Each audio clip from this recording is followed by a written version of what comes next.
Okay, soos ek nou vir Philip gesê het, ek wil eintlik net gou nog 'n ding. As jy 'n videokamera het, dis altyd nice om dit aan te sit, want dan is dit 'n kind of interaksie tussen mense, né? Die Mm. interaksie tussen mense is kind of valuable, want dan kan iemand sien terwyl jy praat en ander mense kan sien wanneer jy oplet en dis net soos half meer menslik. Ja, So, ek wil net vir die ander ook sê, myne is nie omdat ek nie wil nie. ja, Ek het 'n Windows update gehad. ja. Hallo, hallo. Hallo, Hallo, hallo. hallo. Umbrella. Yes, hello, Ehm umbrella. Rupert, jy's ook daar, né? Ek kan net hoor. Ja, nee, ek is hier. Okay, wonderlik. Okay, so luister gou, ek is actually baie trots op julle dat julle nog hier is, want in my oë is die werk wat ons doen 'n klein bietjie boring.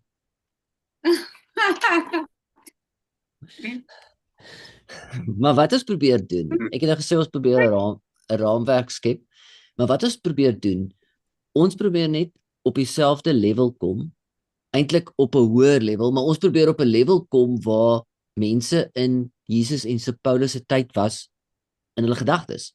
Hoe het hulle gedink oor die hele storie?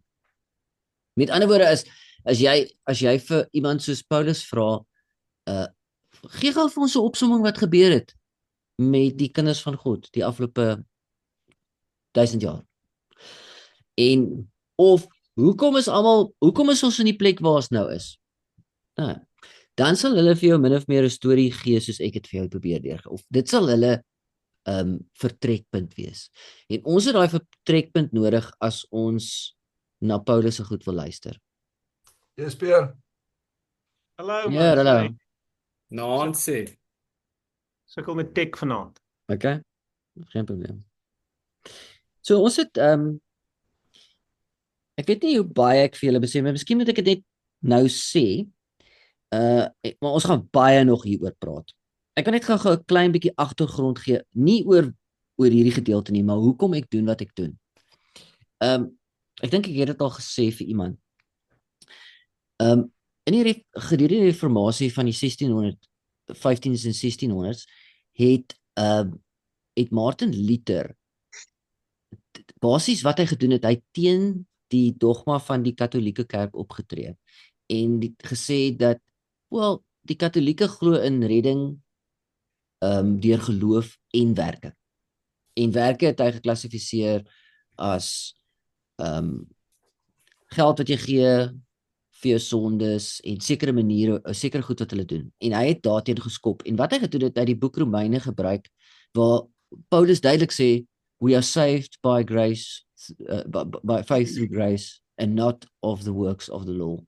Daai konsep het hy gebruik en dat hy gesê maar daai works of the law is goeie werke. Met ander woorde hy het sy standpunt in die Katolieke Kerk bevestig deur Romeine en Galasiërs te gebruik. Waar hy Paulus se terme works of the law gevat het as goeie werke. En ons loop nog vandag daarmee. Ja, ek weet jy het dit al gehoor. Ons is gered deur geloof alleen, nie deur goeie werke nie. En wat gebeur het in die 70 jare het hulle na die Dead Sea Scrolls opgegrawe het hulle actually 'n goeie studie gedoen oor wat mense in Paulus se tyd geglo het. En Jode in Paulus se tyd het geglo dat hulle gered is deur geloof. Niks met werke te doen nie. En dit het die hele ding op sy kop gedraai. En dit het teoloë geforseer om Paulus weer te lees. Nou wat ek wil doen in gesprekke met Phoebe, ek wil hê ons moet Paulus weer lees en reg lees. Nou, want geloof en werke staan nooit te mekaar nie in die Ou Testament. Niemand in die Ou Testament het geglo is gered deur werke nie. Nie een fariseer nie. Almal het geglo is gered deur geloof. En ons moet dit gaan opsoek of gaan bevestig en deur die boek Romeine en miskien 'n bietjie van Galasiërs lees sodat ons dit kan reglees. Maar voor ons dit kan doen, moet ons eers almal op dieselfde speelvlak kom. Ons moet eers kyk wat bedoel Paulus as hy van seker goed praat. En dis hoekom ons dit wat ons doen wat ons nou doen. So die eerste punt wat ons gemaak is die volgende. Wie kan onthou Wie kan vir my comment op Israel, die nasies en die magte? Wie kan enige comment daar gee? Kom, Jy is net te vinnig op ons. terug. Okay. Ek gaan die volgende comment maak. Al die nasies van die wêreld, né, Dis behoort nie aan God nie. Hulle is nie die kinders van God nie, hulle is onder die magte. Ja, hulle is Ja. onder ander gode. Of kom ons sê, dis miskien te heavy. Kom ons sê die nasies van die wêreld aanbid ander gode. Nou. Maar Israel is gekies om God se kind te wees of sy seun te wees. Nou, kom sê net dit. Jy hoef net dit te verstaan. Onthou julle dit? Yep, Volgende. les hier. Ons het laasweek gekyk na Israel is gekies as priesters. Onthou julle toe hulle by die berg opgegaan het of moes opgaan, toe Moses opgegaan het? God het Israel gekies. Wie kan daai woord onthou wat met 'n S begin? Nee. Onthou julle dit? Wat beteken daai woord? Treasured possession, wat beteken dit? Hoi, ek sal maar my teaching moet stap. Ek kon daar die ander woord. Pesha, kon daar daai. Okay, ons gaan nou met Pesha. 'n Wat is sekelaar, nog? 'n sekelaar is 'n persoon of 'n entiteit wat jy kan agterlos om na jou huis en jou besigheid en jou goed om te sien as jy weggaan. Met die wete of die vertroue dat daai persoon die beste in jou belang gaan doen. Dis jou most trusted advice is die persoon wat jy die heel meeste kan vertrou met jou goed en met jou wil en met jou doel. So as jy oor see gaan vir 6 maande vir besigheid en jy met jou besigheid in Suid-Afrika los vir iemand anders, dan los jy dit vir daai persoon. Nou Israel is gekies as dit. Nou, Sy naam is Andrei. sy naam is Andrei. Dankie man, dankie. Okay, en dan maar wat het hulle gedoen? Hulle het getransgress, né?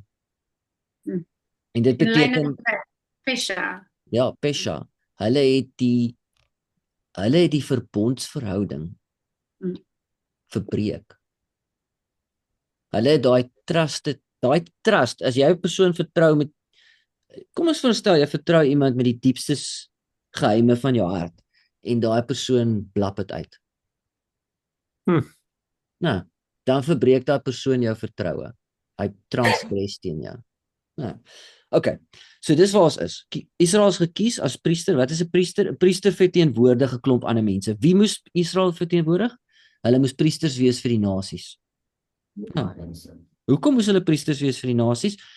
Want God wou nog altyd die nasies gered het van die begin. Okay, hier gaan ons. Volgende een. Die profete, Israel die profete en die vloek van die Torah of wet. Okay, let's go. Kan julle goed sien?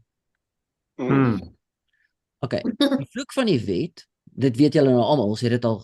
Die vloek van die wet is ballingskap en die dood.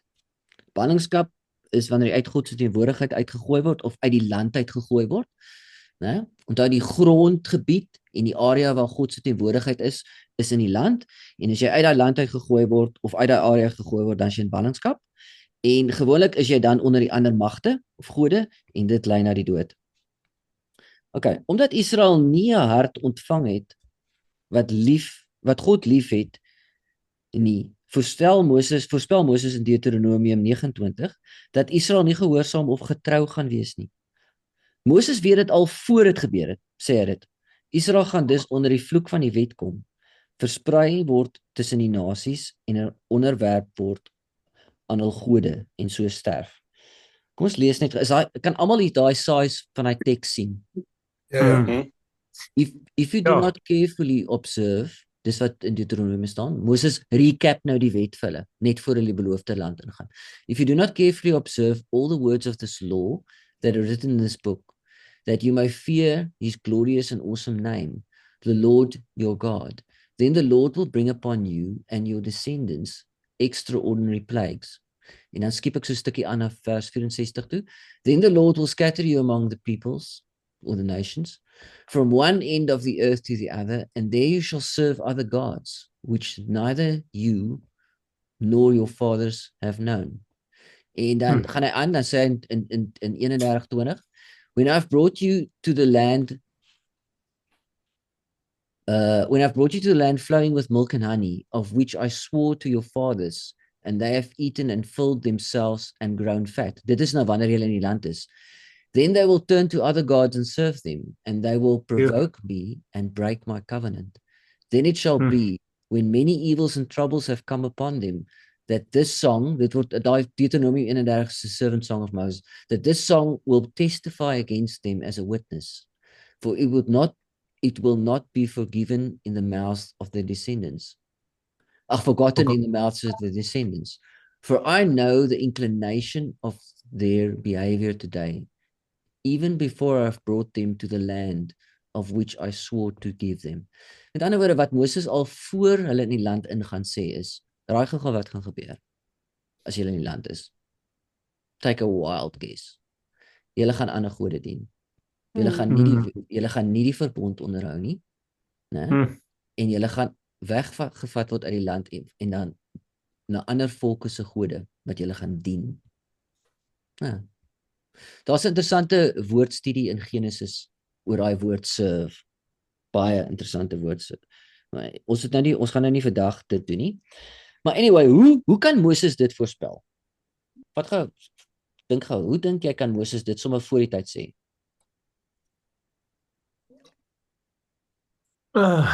Wanneer het hy dit gesê? Nadat hy by die berg op is? Moses het dit gesê, nadat hy al af van die berg is, lank na die tyd, 40 jaar later, het Moses dit gesê.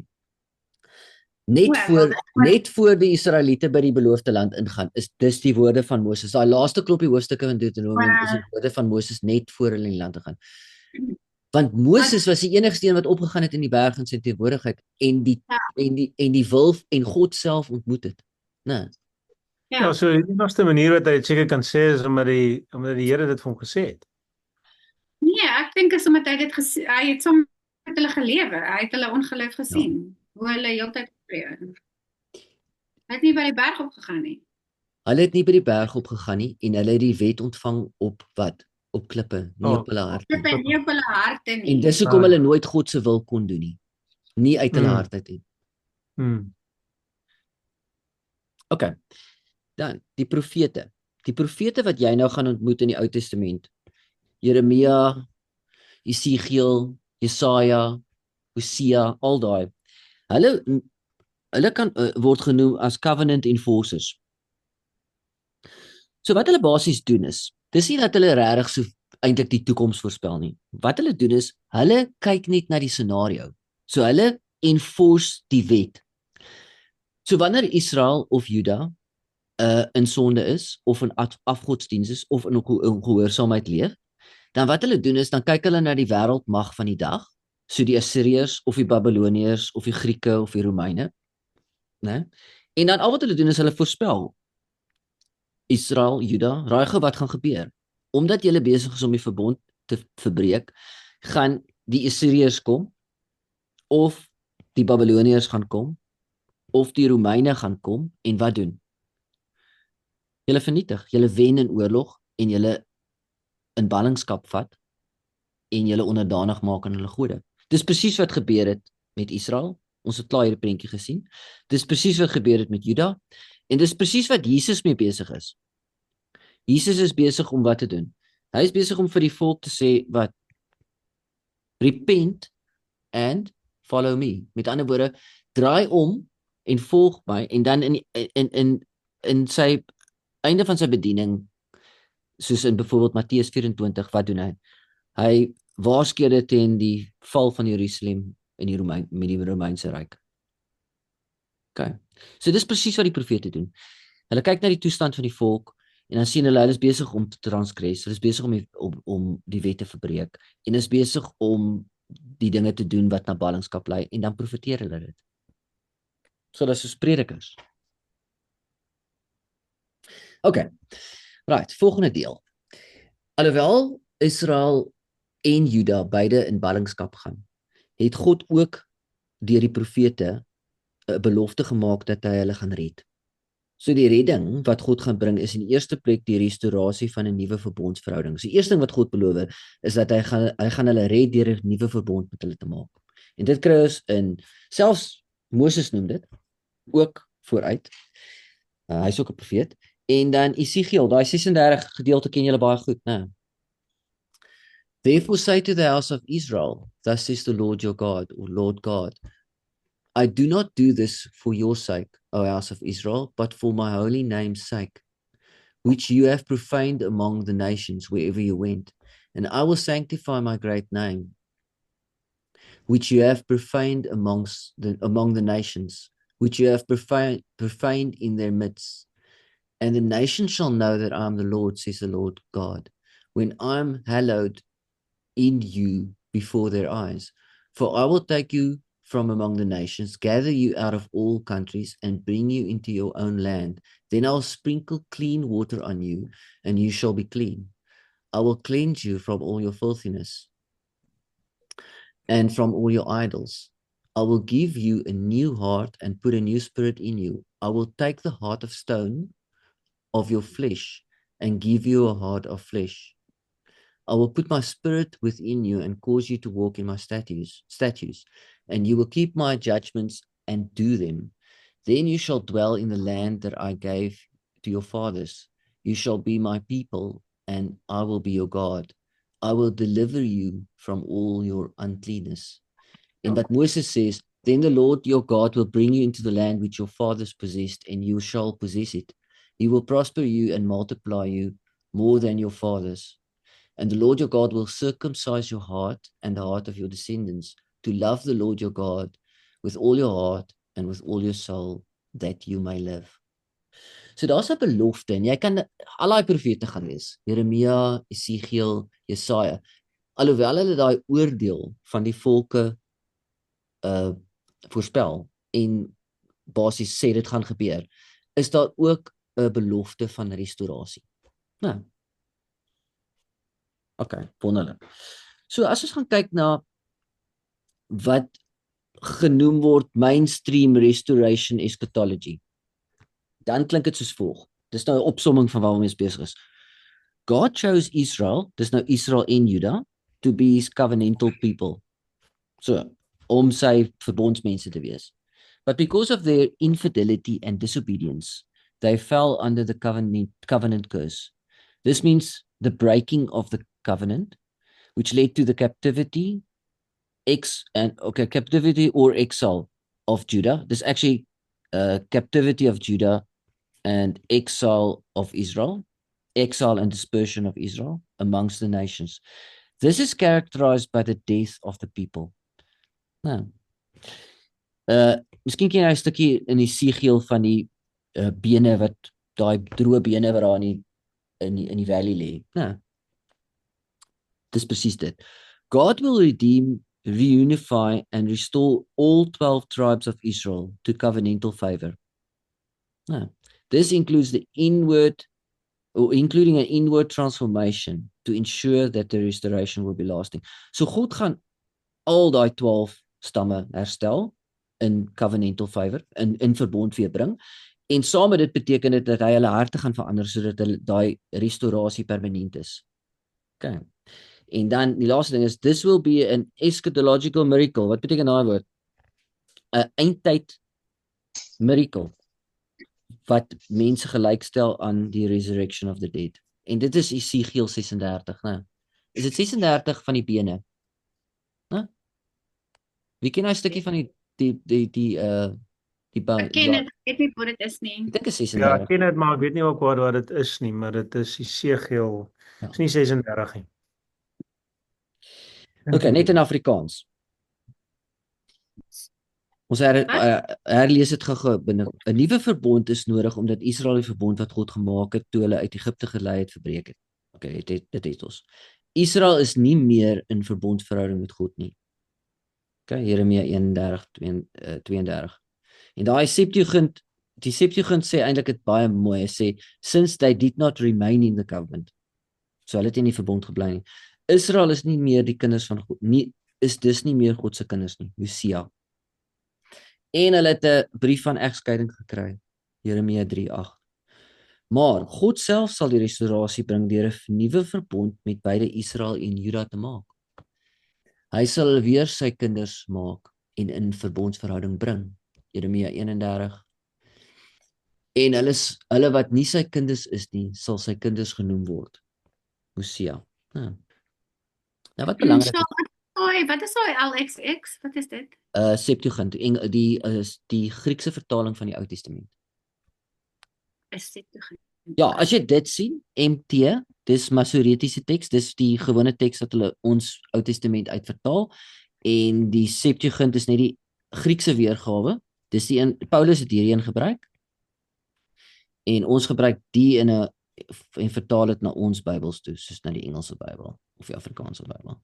Kan jy LXX lees? Nee, ek kan nie Grieks lees nie. Okay, so dis die Septuagint is 'n ouer transkript as die MT teks. Ja. Okay, anyway. Belangrike punt wat ek wil maak. Nou, dis dat die verbond, die verbond is nie primêr met die nasies gemaak nie. Die nuwe verbond wat God beloof is met Israel en Juda gemaak. Dis interessant. Dis 'n punt wat jy moet dink oor en jy moet vra miskien daaroor. Nou, kom ons lees net gou daai Jeremia. Behold, the days are coming, says the Lord, when I will make a new covenant with the house of Israel and with the house of Judah. Not according to the covenant that I made with their fathers in the day I took them by the hand to lead them out of the land of Egypt. Nou, so as iemand soos Paulus teruglees in die Ou Testament, dan moet hy die volgende besef, en hy doen, dat die nuwe verbond belofte is gemaak aan Israel en Juda, niemand anders nie. En jy moet daai in gedagte hou en 'n bietjie kou daaraan. Okay, dis uiters belangrik. Ek wil dit ook gou net noem vir ek is nie 'n Israel ou nie. Nou, glad nie. Ek glo nie wat nou in Israel gebeur is enige iets profeties. Of enige Ou Testamente versie kan jy nou trek na wat nou daar gebeur nie. Nou, al die Ou Testamentiese versies wat ons kan gebruik oor die restaurasie van Israel, gaan Paulus vir ons antwoord. Nou, klaar. Okay, so ek wil dit net noem. Maar ons kan nie wegkom van die punt dat die nuwe verbond is beloof aan Israel en Juda nie. Is Israel en Juda is die noordelike en die suidelike? Ja, ek gaan nou daaroor praat. Okay, dan die volgende, ons is nou by daai slides. Beide Israel en Shaal, yes. kan ek net gou daar vra, né? Ja. So toe die heidene nou tot of die woord na die uittoeke van aarde en na die heidene toe gaan, hè? Wat nie Israeliete was nie. Ja. Wanneer hierdie nuwe skepping van of die terugkom van Israel dan nou gebeur, né? Waar sit dit die Samaritane of die heidene wat na die Here toe gekom het, né? Ja. Waar pas hulle dan in die prentjie op daai stadium? Okay, dis 'n uiters goeie vraag, 'n uiters goeie vraag. Kan ons net gevashou daarin, gaan jou nou antwoord. 100%. Okay. Right, beide Israel en Juda moet restore word. Nou, okay, so belangrik, alhoewel daar 'n remnant of 'n oorblyfsel uit Babylon teruggekeer het. Nou, het Jode in Jesus en Paulus se tyd nie dit as die restaurasie van Israel en Juda gesien nie. Hoekom? In die tyd van Paulus en Jesus was Israel tussen die nasies versprei. Nou, Israel het verdwyn, die 10, ek gaan nou vir julle wys wat ek bedoel daarmee. En die Samaritane was nie gesien as Israel nie. Nou, die Samaritane is die afstammelinge van Assiriërs en Israeliete. Van die Assiriërs en die Israeliete het ondertrou en in die noordelike area van die land gebly en hulle was Samaritane genoem. Okay. Die remnant, die ouens wat teruggekeer het, die Judeëns wat teruggekeer het, Paulus en sy maatjies wat teruggekeer het, was nog onder ander heerskappy. Hulle was onder Romeinse heerskappy. En die restaurasie is slegs gesien wanneer beide Israel en Juda terugkeer en onder God se heerskappy is, nie onder die heerskappy van ander nasies nie. Julle is almal by met dit. Toe Paulus rondbeweeg het, was die hele area onder Romeinse ryk. Julle weet dit, né? Né? En Israel het nie bestaan nie. So, net gou om dit te bevestig hierso, nadat die Heilige Gees uitgestort word, sê die disippels die volgende, nadat hulle weer Jesus sien, hulle sê vir hom, and they gathered around him and asked him, Lord, are you at this time going to restore the kingdom to Israel? Met ander woorde, in hulle tyd het hulle gesien dat die koninkryk nog nie herstel was aan Israel nie. So, dis saam met my stem. Daar is die disippels wat vir Jesus vra.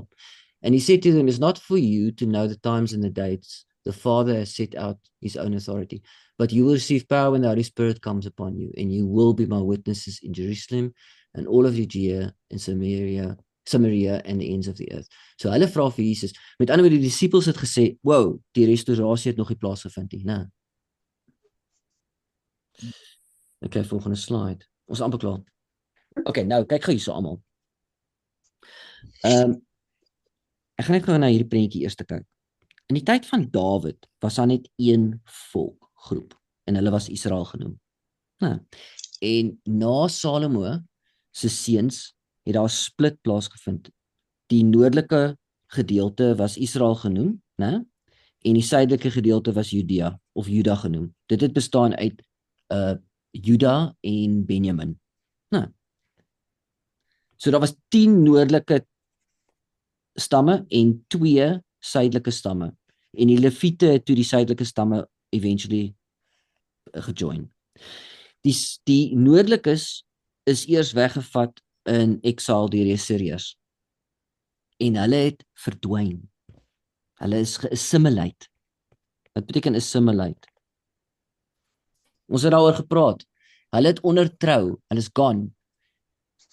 Geen Jood vandag kan eintlik sy nageslag na Reuben of Naphtali of een van daai terugtrekkie, want hulle is heeltemal versprei. En die Judeans of Juda is weg in die Babyloniese exile. So die Babyloniese ryk het hulle gekom en hulle weggevat Babylon toe. En toe staan 'n klein groepie wat ons die remnant noem wat teruggekom het. En hulle het hulle self gevestig in Judea. Nou. En hierdie is die groep. Hierdie groep hierso, ons maak hulle gou groen. Hierdie groep hierso is die groep waarin Paulus en Jesus leef. En dan word Israel weer gebruik as 'n term vir die eskatologiese kinders van God. Wanneer al die herstel plaasgevind het, word daai term Israel weer gebruik vir die kinders van God. Nou, so Israel het opgesplit in 'n noordelike en 'n suidelike helfte. Die noordelike halfgedeelte was Israel genoem, die suidelike was Juda. Die noordelike gedeelte, daai 10 stamme het heeltemal geassimilate in die bekende wêreld weg as gevolg van die Assiriese ryk. En dan die Judeëns is Babylon toe gevat en daar het 'n klomp van hulle teruggekom en die tempel herbou en daai is die groep waaronder Jesus en Paulus beweeg. Dan voorspel die profete en Jesus en Paulus dat Israel gerestoreer gaan word. Met ander woorde, hierdie gedeelte is die opstanding uit die dood. Dis hoekom dit 'n miracle is. Want daai ouens bestaan nie. Nou as jy Paulus, ek gaan net gou dit noem. Okay, kyk nou hierso, baie belangrik. As ons Paulus lees, is die term Jood en Juda nie verwisselbaar met Israeliet of Israel nie. Paulus gebruik die term Israel en sy verwante, Israeliet met ander woorde, 13 keer in Romeine 9 tot 11, maar slegs 6 keer in sy ander onbetwiste briewe. Jood en sy verwante word 26 keer in die ander 7 briewe gebruik, maar net 2 keer in Romeine 9 tot 12. So in Romeine 9 tot 11 wat ons gaan werk mee, gebruik Paulus meestal die term Israel en sy verwante. Hoekom? Hy praat van 'n sekere groep mense. So Paulus gebruik ook nie die term Jood om na die historiese of eskatologiese kinders te verwys nie. So as Paulus verwys na die Jode in in Moses se tyd, gebruik hy nie die woord Jood nie, hy gebruik Israeliet of Israel.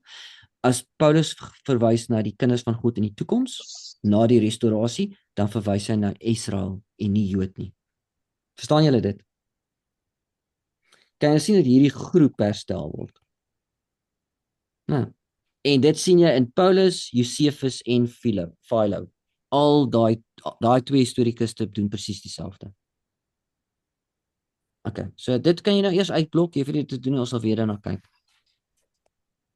So ek het nou net dit genoem. In Jesus en Paulus se tyd was daar net afstammelinge van Juda in die beloofde land.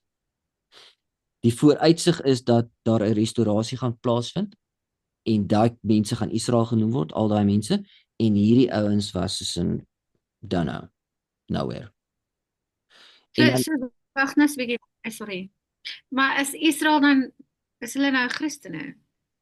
okay, well, Wie is you are leaping way ahead. Ons vat nou net waar ons moet wees as ons saam met Paulus wil praat. Okay.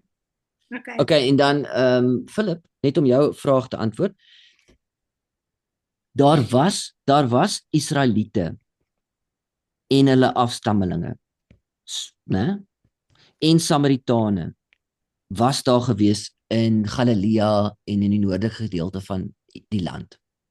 Daar was van hulle. Dis nie asof hulle almal gone was en dood was nie, daar was van hulle. En soos Jesus bedien aan 'n Samaritaanse vrou, né? Philip. Ja. So Jesus bedien aan 'n Samaritaanse vrou en daar was mense wat afstammelinge van Israel was, maar die bulk van Israel was gone, was geassimileer. Sorry, antwoord ek jou vraag. Ek het nou skoon so half vergeet wat jou vraag was. So 'n bietjie ek sal weer dit gaan my nie verlaat nie, so ek sal weer vra soos ons aangaan. Okay.